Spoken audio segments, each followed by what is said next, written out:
Hello, j'espère que tu vas bien. Alors aujourd'hui, j'avais envie de te présenter ce petit sanctuaire qui surplombe la ville de Kyoto. Donc tu vois qu'on est sur les hauteurs et tout. Plutôt sympa, plutôt sympa. Il a été financé par une famille un petit peu fortunée, je pense, parce qu'il est tout joli, tout beau. Voilà, voilà. Et puis je voulais en profiter pour parler un petit peu des égrégores. Puisque quand on fait des soins de groupe, on utilise ce type d'énergie-là. Euh, on en crée un même à chaque fois. Et il y a eu des questions sur quand on fait des méditations de groupe ou quand on fait des soins en groupe, des choses comme ça.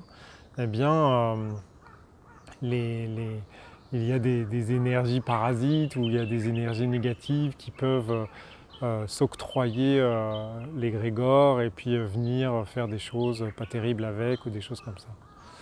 Alors, euh, alors déjà, ce qu'il faut comprendre, c'est que c'est un peu toujours la même chose, mais ça dépend de ton système de croyance. Ça, c'est la première chose. C'est-à-dire, si tu crois à ce genre de choses, effectivement, ça va se matérialiser.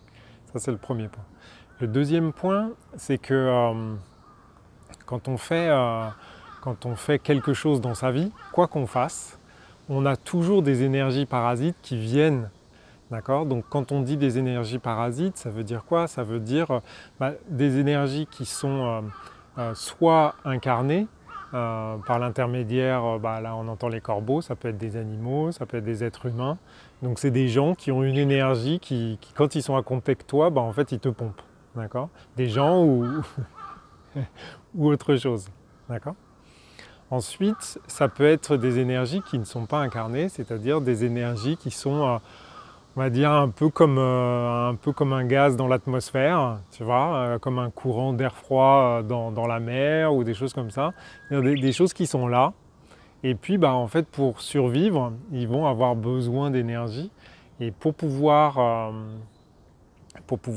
se maintenir en vie, ils vont aller pomper l'énergie à droite à gauche. D'accord. On avait d'ailleurs évoqué ce genre de phénomène-là quand on avait parlé de, tu sais, quand on avait repris le schéma de Denis Jutras et qu'on avait échangé là-dessus. Euh, il y a des énergies, des vampires d'énergie qui sont à la fois positifs et négatifs. C'est-à-dire que quand tu vas bien, quand tu rayonnes et tout ça, eh bien, il y a aussi des gens ou des animaux ou des énergies ou des êtres non incarnés, on va dire, qui viennent et qui se nourrissent de ça, en fait. D'accord. Donc, que ce soit de l'énergie, entre guillemets, négative, qui viendrait de ta peur, de ta dépression, de tes inquiétudes ou des choses comme ça, ou que ce soit des énergies qui viennent se nourrir de ton bien-être, de ta bienveillance, de ton rayonnement, de ta gratitude ou de ton amour, ou des choses comme ça, pour moi ça change pas grand-chose en fait. D'accord. Donc ça, mais ça n'est que mon point de vue. Après, ce qu'il faut savoir à proprement parler, quand on fait un soin, en tout cas tel que moi je les propose, c'est-à-dire qu'effectivement on utilise un égrégore.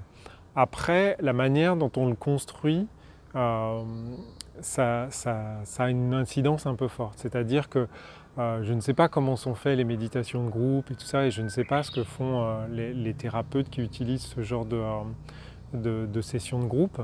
En tout cas, dans mon cas, ce que je crée, c'est un égrégore, je dirais entre guillemets contrôlé, même si ça reste de l'énergie, hein, dans le sens où pour le construire, il y a un certain nombre d'intentions qui sont émises, de telle sorte à ce que justement ça reste dans un cadre restreint, même si la vocation que j'en ai quand je les crée, ces égrégores de groupe, c'est qu'ils grossissent et qu'ils se développent, et je vais te dire un petit peu après pourquoi et comment. Ce qu'il faut savoir, c'est que quand moi je les crée, j'émets des intentions. Alors ça peut être par exemple de devenir de manière bienveillante. Enfin, je ne vais pas dérouler tout ce que... Mais de toute façon, l'objectif, c'est que ça soit entre guillemets positif. En tout cas, tous les participants des soins de groupe se sont sentis mieux après, donc ça veut bien dire que ça a été créé en toute bienveillance. Et en même temps, on peut mettre un certain nombre de verrous en fait sur cet égrégore-là, de telle sorte que ce ne soit pas open bar, d'accord? Alors, par rapport à l'usage de cet égrégore-là, moi, ce qui m'intéresse, c'est de faire c'est de faire grossir cet égrégore. Donc l'idée, c'est quoi? Alors, l'image qui m'est venue la dernière fois quand j'ai évoqué ça, c'était l'image d'une baignoire, d'accord? Quand on fait un soin de groupe, en fait, on vient construire une baignoire dans laquelle on vient remplir de l'énergie qui va être l'énergie de l'intention de faire le soin, de l'intention de faire ça ensemble, et puis ensuite de toutes les énergies des participants. Donc à chaque fois qu'il y a quelqu'un qui vient participer aux soins et qui correspond, je dirais un petit peu au cahier des charges de l'égrégore, eh bien, il vient alimenter l'égrégore de certaines énergies. D'accord ? Et donc cette baignoire-là, en fait, il y a deux cas de figure. Soit à la fin du soin de groupe, on enlève le bouchon de vidange et l'égrégore se dissout, ou on le dissout de manière intentionnelle. Ça, c'est la première possibilité. Ou la deuxième possibilité, c'est de se dire, en fait, on a déjà une baignoire qui est remplie d'énergie, donc potentiellement, on peut s'en resservir. Alors cette idée-là m'est venue du fait que par exemple au Japon, on fait d'abord sa douche, on a une salle pour faire sa douche, et ensuite on va dans le bain une fois qu'on est propre, d'accord? Ce qui fait que tous les membres de la famille peuvent profiter du bain. Alors après, il y a des problèmes d'énergie, des choses comme ça. Bon, moi perso, je fais ce qu'il faut pour que l'eau soit nickel, mais c'est le principe. Et donc, ça m'a donné l'idée de me dire, mais c'est un peu bête, en fait, on va faire un soin de groupe et puis finalement, après, cette énergie-là, elle n'est pas utilisée. Donc, ce que j'ai souhaité, c'était créer un soin solo, pour cette fois. C'est-à-dire, c'est un soin où, de chez toi, tu peux apprendre à faire le même soin que nous, on a fait en groupe, tout en te connectant à cette baignoire qui existe déjà, qui est déjà remplie. D'accord ?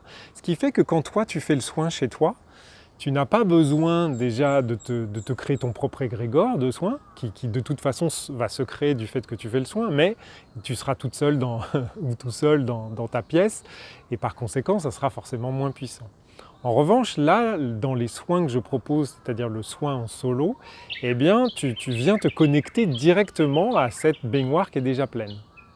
Ça a deux gros avantages. Le premier avantage, tu l'as tout de suite compris, c'est que bien évidemment tu bénéficies de l'énergie du groupe qui était déjà là lors du soin originel, on va dire, et qui était puissant. Hein. Tous les retours que j'ai eus, c'est que ça fonctionne, d'accord ? Et que c'est vraiment, vraiment puissant.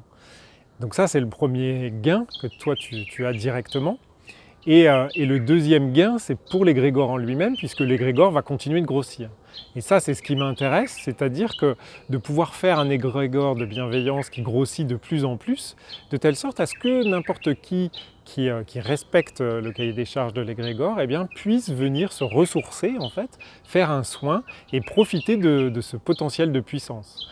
Alors bien évidemment, ça ne fonctionne pas, genre plus elle est remplie, plus t'en prends plein la tête. C'est pas ça, tu peux bénéficier de toute cette énergie-là à condition que ton système l'accepte. Et lui, ton système, il sait exactement ce qu'il est capable de prendre et aussi ce qu'il est capable de donner. Donc, de toute façon, ça se fait tout simplement, en tout équilibre, d'accord ?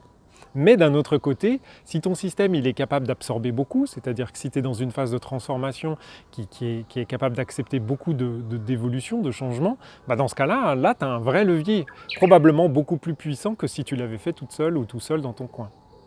D'accord ? Donc voilà.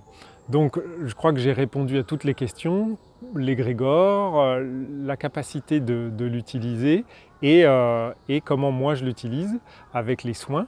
Donc le soin de groupe, je me permets juste de préciser, le soin de groupe c'est une fois par mois avec un thème. À chaque fois le thème est différent. Par conséquent, à chaque fois on crée une nouvelle baignoire. Et entre 15 jours, 3 semaines après le soin de groupe, je mets à disposition sur Internet le soin en solo, qui est, l'équivalent d'une formation en ligne, d'accord, qui te permet d'apprendre comment faire le soin chez toi, dans les mêmes circonstances que si tu avais été en groupe avec nous. D'accord ? Alors, juste pour le petit rappel, il y a un droit d'entrée à chaque fois, que ce soit quand on fait le soin de groupe ou quand on fait le soin en solo. C'est un droit d'entrée qui permet de matérialiser cet égrégore dans la matière. Donc la première fois sur le thème l'arbre, c'était le fait d'acheter un arbre et de le planter. Là, dans le deuxième soin sur l'eau, c'est une lanterne dans le sanctuaire de l'eau. Donc là, il va falloir attendre que la cagnotte grossisse un petit peu puisque c'est assez onéreux, mais c'est pas grave, je suis confiant, je me doute que le soin solo sur le thème de l'eau va décoller et par conséquent on aura les fonds. Et puis j'en profite puisque le thème du mois de juillet, qui sera le 18 juillet, ça sera l'enfant intérieur avec le thème Mary Poppins. Donc voilà, donc à chaque fois on va créer un égrégore, à chaque fois on va laisser la possibilité à ceux qui le souhaitent de venir le remplir. Et puis avec un effet quantique, on peut profiter aussi une fois que tu as fait le soin, et même s'il y a 10, 100, 1000 personnes qui viennent après toi, eh bien en fait tu peux continuer à profiter de cet égrégore-là. Donc c'est que du bonheur en fait. Voilà, voilà. Donc si tu as d'autres questions, n'hésite pas à me les poser. Et puis sinon, je te souhaite une super journée. Et puis je te dis à demain.